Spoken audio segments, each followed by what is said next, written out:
우선 그 청소년기에 나타나는 성 역할 개념, 그리고 그 변화부터 알아볼게요. 이 시기에 좀 두드러지는 특징이 있을까요? 아, 네. 그 성역할이라는 게 특정 성별에 대해서 사회 문화적으로 기대하는 어떤 행동이나 태도를 말하는데요. 네네.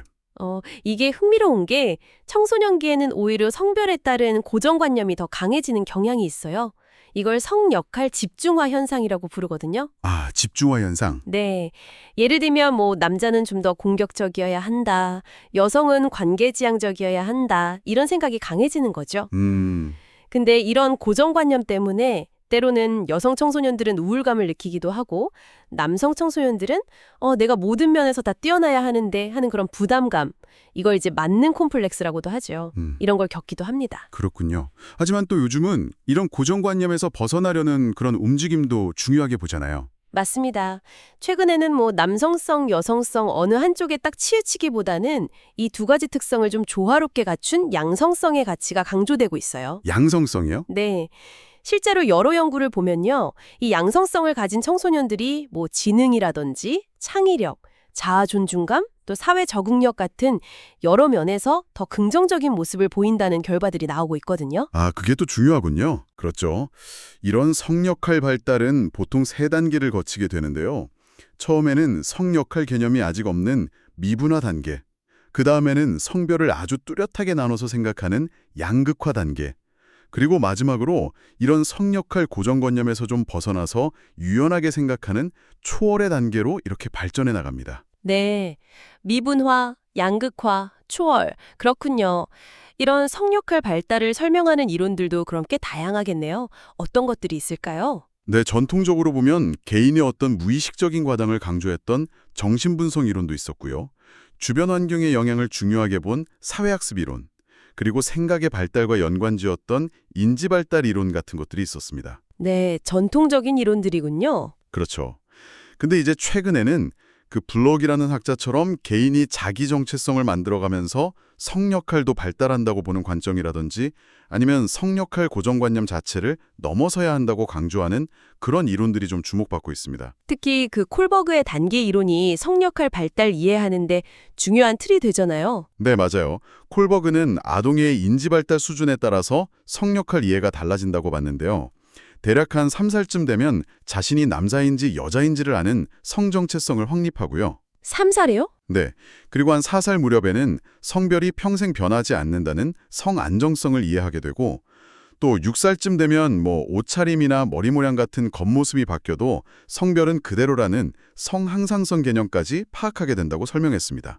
이 세 단계가 순서대로 발달하는 거죠. 성정체성, 성안정성, 성항상성 순서대로요? 네. 근데 또 이 콜버그 이론에 대해서 다른 시각도 제시됐었죠. 길리건의 이론이 좀 대표적인 것 같은데요.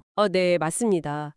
길리건은 콜버그 이론이 주로 남성 경험에 기반하고 있다고 보면서 도덕성 발달에서 성별 차이가 있다 이렇게 주장을 했어요. 성별 차이요? 네, 남성은 주로 정의와 권리 이걸 중심으로 도덕적 판단을 하는 반면에 여성은 돌봄과 책임, 그러니까 인간관계를 더 중요하게 생각하는 그런 도덕성을 발달시킨다고 봤죠. 아, 관점이 다르군요. 그렇죠. 길리건은 여성의 도덕성 발달을 또 3수준으로 나누었는데요. 처음에는 자기 이익을 우선시하다가 그 다음 단계에서는 다른 사람을 위해서 자신을 희생하고 마지막 단계에서는 자신과 타인 모두를 배려하는 그런 성숙한 도덕성으로 나아간다. 이렇게 설명했습니다. 그렇군요. 이성관계 발달에 대한 설명도 좀 흥미로운데요. 헐록의 단계 이론은 어떻게 설명되나요? 헐록은 이성의 발달 과정을 5단계로 나누어 설명했는데요. 먼저 영유아기인 1세에서 5세 사이를 초기 성적 단계라고 봤고요. 초기 성적 단계. 네, 그 다음엔 동성 친구들하고 주로 어울리는 6세에서 12세 사이를 성적 대항기, 그리고 일시적으로 이성을 좀 멀리하는 듯 보이는 12세에서 13세 사이를 성적 혐오기. 혐오기요. 잠시 멀리하는? 네, 그렇죠. 그리고 나서 이제 이성에게 관심을 갖기 시작하는 13세에서 15세 사이, 이때 풋사랑 같은 걸 포함해서 성적 애착기라고 하고요. 마지막으로 본격적인 연애 관계로 발전할 수 있는 15세에서 20세 사이를 이성의 단계로 보았습니다. 네. 단계별로 변화가 뚜렷하네요. 자, 그럼 이제 청소년기의 또 다른 중요한 과제죠. 학업과 진로 문제로 넘어가 보겠습니다. 네, 청소년기의 학업은 단순히 지식을 쌓는 걸 넘어서요. 지적, 정서적, 행동적 능력을 함께 기르는 뭐랄까 전인적인 성장을 목표로 합니다. 전인적 성장. 네.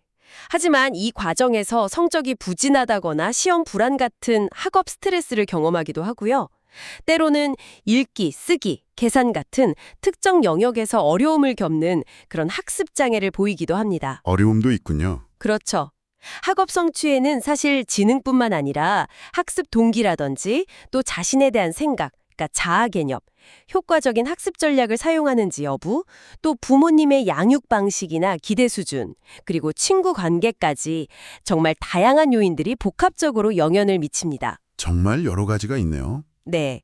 진로 역시 단순히 어떤 직업을 가질까 하는 문제를 넘어서 개인이 평생에 걸쳐서 추구하고자 하는 어떤 삶의 방향과 관련된 핵심적인 발달 과업으로 이해해야 합니다. 네, 삶의 방향 중요하죠.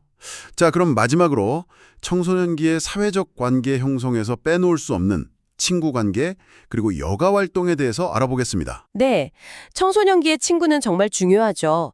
정서적인 지지, 또 안정감을 주고받으면서 자아 존중감을 형성하는 데 아주 결정적인 역할을 하거든요. 그렇죠. 친구 관계의 주요 기능을 좀 살펴보면요. 우선 함께 시간을 보내면서 소속감을 느끼는 동료의식이 있고요. 또 즐거움이나 새로운 정보를 얻는 자극의 기능도 하고요. 네. 그리고 필요한 도움이나 자원을 주고받는 물리적 지원, 서로 격려하고 긍정적인 피드백을 통해서 자신감을 얻는 자아 지지, 그리고 자신을 다른 친구들과 비교하면서 스스로를 이해해 나가는 사회적 비교, 이런 것들이 주요 기능이라고 할 수 있습니다. 정말 다양한 기능이 있네요. 동료의식, 자극, 지원, 지지, 비교까지. 그럼 여가 활동은 어떤 특징을 보이나요? 청소년기에는 이 여가 활동에 대한 관심이 크게 늘어나죠. 자신만의 시간을 어떻게 보낼지 고민하게 되고 또 소비 능력이 생기면서 옷 상표라든지 즐기는 취미 활동 같은 것들에서 또래 집단 간에 좀 비슷한 경향을 보이기도 하고요. 동시에 다른 집단과는 좀 차별화되는 그런 독특한 여가 문화를 형성해 나가는 특징이 나타납니다.